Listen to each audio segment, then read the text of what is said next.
want better, add a bile sequestrant to it. That may help. Now, before you do that, you might try something else. Nicotinic acid, or B3, niacin. Now, here's what I want you to know about niacin. Yes, it will help, and I can prescribe it with a phenofibrate. So niacin is something that we all have heard about, and if you don't prescribe it correctly, your patients will come running back to you that they had a horrible reaction. And what is it? They had a red man syndrome, or flushing, or whatever you want to call it. I like red man syndrome because it seems more dramatic. Anyways, how do you avoid that? You prescribe aspirin, 325 milligrams, to your patient who's taking niacin. They should take it 30 minutes before they take their niacin in the evening, okay? That sounds like a good quiz question, okay? So those are the three classes that you're going to treat hypertriglyceridemia. Now, what I want to tell you about hypertriglyceridemia in diabetics is glucose does drive triglycerides, and hypertriglyceridemia causes pancreatitis. So when you have a patient who comes in with abdominal pain, and you've done your full workup, which includes a lipase and an amylase, and their lipase is 6,000, so you're confident that they have pancreatitis, you're going to start investigating etiologies. Let's say, for example, your patient had their gallbladder taken out 10 years ago. So it's not a gallbladder stone obstructing any ducts, but they've got pancreatitis. They don't drink.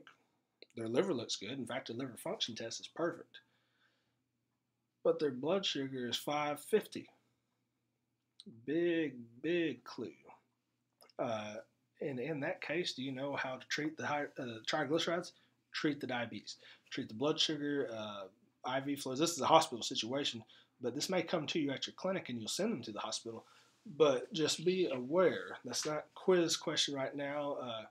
I could see it being a discussion board in the future, or a bonus, because I want you to think about something like that. I know it's a lot for right now. I know I don't think you've had pathophysiology yet. I'm not sure. If I'm teaching that next semester, you'll probably hear me talk about that again. So just put it in your pocket for a later course, okay? There are also combination drugs. There are medications that actually act in the small intestine to prevent absorption of cholesterol. So it doesn't alter anything in the body, it just prevents the small intestine from absorbing it, and thus reduces it in the body. These things are, I don't remember what they're called because I don't prescribe very many of them. It's in this chapter somewhere. I remember reading about it. But you do have a lot of combination medications, which usually a statin drug with another type of medication, maybe niacin, maybe a phenofibrate, maybe an absorption inhibitor.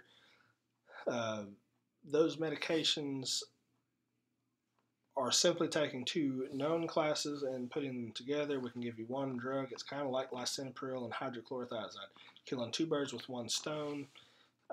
Same principle. So let's say, the medication is going to be dictated by the type of hyperlipidemia we're trying to treat.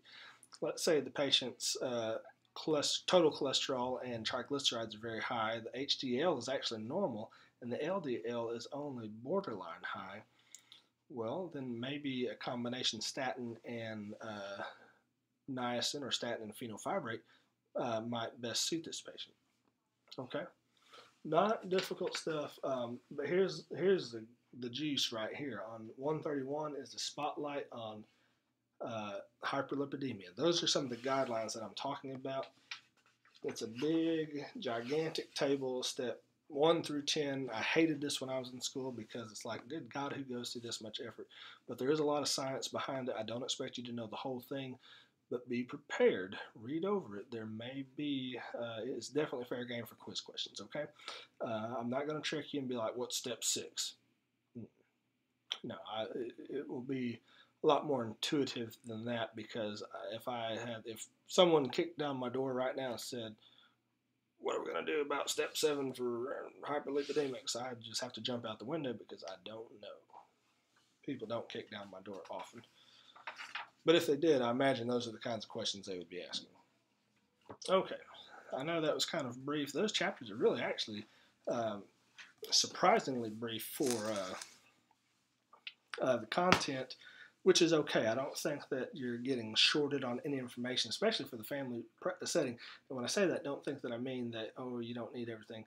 I mean, this is really the meat and potatoes of what you're going to be dealing with. So I think it's adequate information for you. So, oh man, it's raining. For the quiz, probably going to be 30 questions because we're covering a lot more content, probably about 6 to 7 questions per chapter. And some of them, like I said, I don't want to get crazy on you, but start using your brains. You're in graduate school now. Think through these questions. Don't think too hard. Don't read between the lines. Don't get like you did on the discussion board. Well, what was this patient's past medical history? Now, keep it simple. Take the information you've got in the question and simply use it to pick the best answer you've got, okay? Don't make it too hard. I won't make the questions that tricky. If I do, email me about it. And if I see that a lot of people are saying, hey, this question was stupid, then maybe we'll talk about changing that up or doing something like that, okay? Let's see, there's something else I want to talk to you about on this lecture, and if I can't remember, we'll do it on another lecture. No, I can't remember what it is. So, anyways, I'm going to do my darndest to have the lectures for next week up